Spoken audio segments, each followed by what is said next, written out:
Hob! Oh wow, look at that. Arcade's doing yet another 3D platformer. Hey, you know you have to do something different eventually, right? Yeah. Here we are with yet another review of another 3D platformer. Look, in my defense, it's the beginning of the new year, and there's hardly any interesting games out that I can review, so I kind of just picked something at random and decided to review it. Wait, why am I explaining this out loud? This is my channel. I can do whatever I damn well please. If I want to review another platformer, I'm gonna review another platformer. I'm gonna review another goddamn 3D platformer and you're gonna like it. You hear me? Huh? You hear my mouth words? Do you?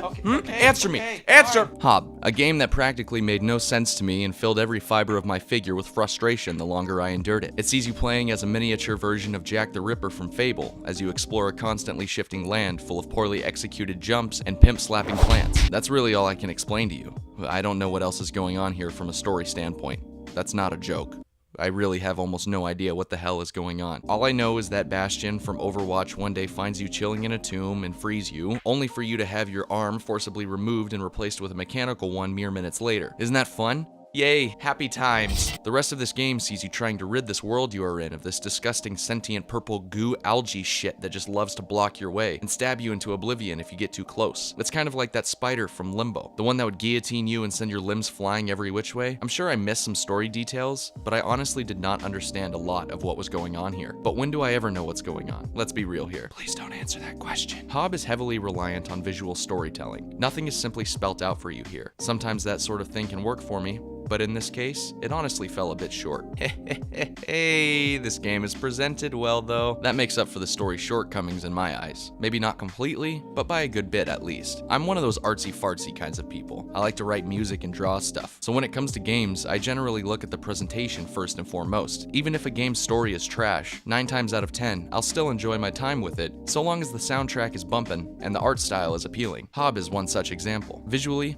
Hob is yet another game that relies on this Pixar aesthetic that I may or may not have mentioned once or twice. You know how it goes, minimalist art style heavily reliant on bright colors and the occasional bit of sharp contrast. It works here. It works in Absolver. It works in Gigantic. Regardless of where it's used, it just works. I don't have much more to say about it other than that. I feel like I've explained the specific art style so many times that I'm beginning to sound like a broken record. The soundtrack found in Hob is subtle and never really goes anywhere, but I'm completely fine with the music choice here. The use of long, drawn-out pads, slow-moving strings, and soft accentuations make for a rather relaxing set of ambient background tracks. Did you ever play Spyro Ripto's Rage? Do you remember that first overworld you get to explore? Did you answer these questions out loud? The music in Hob reminds me of that first overworld. I think it was called Autumn Glade or some nonsense like that. Probably got it wrong. The name is irrelevant. The point I'm trying to make here is that Hob's music is reminiscent of that overworld's music. Altogether, the presentation in Hob is well done. There's occasional texture pop-ins and times where enemies will be frozen in place like someone's avatar in an MMO that hasn't completely loaded all the way. Other than that though, the presentation found in Hob is some good shit. And last but not least, let's talk about the gameplay for a moment. My feelings on how this game plays is overall mixed. When it comes to actually maneuvering around the world, the controls can be hit or miss. There were plenty of times where I would have my character angled to go one way, only to end up jumping and having him go in a completely different direction. While you're in the air, you're unable to move. You're completely reliant on the momentum to carry you in the right direction. For me, this led to more frustrating moments than I can count, and that frustration only grew the longer I played Hob. By the end, I was teetering on rage territory, just because I was that fed up with barely missing jumps. Couple that with a sometimes annoying camera that you have no control over, and you have yourself the ideal setup for an aneurysm. Hob also likes to give you the least amount of information as possible on what your current objective is. I spent way more time than I would have liked, wandering around aimlessly looking for something,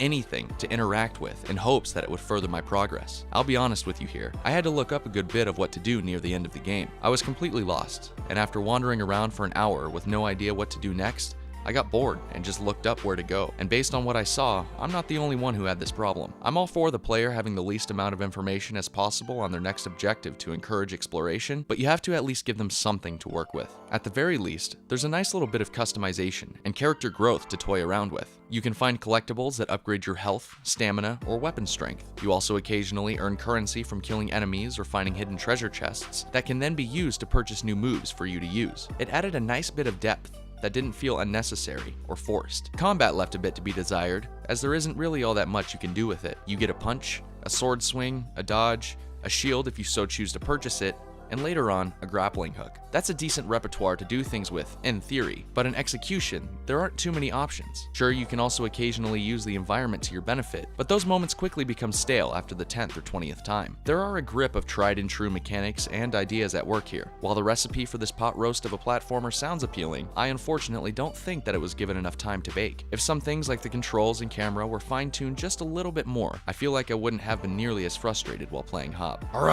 Alright, wrap it up. What's the verdict? I wanted to enjoy this game. I truly did. Hob is not only a platformer, which is one of my favorite genres, but its presentation is also hella aesthetic. And those two dope AF things add up to make one appealing game. Unfortunately, this dank combo isn't enough to make this game worth full price. It may not be a totes enjoyable game, but it is still fun for the most part. Sadly, however, it'll for sure still fill you with some frustration from its janky camera and not so responsive controls, fam. And for that reason, I'm gonna have to go ahead and give Hob a verdict of Definitely worth sale price. So that was my 2 cents on Hob. I hope you enjoyed the review. If you did and want to see more reviews like this every week, be sure to hit that subscribe button. And if you'd like to recommend a game for me to review, feel free to leave it down in the comments below. Thanks for watching, and I'll see you all next time.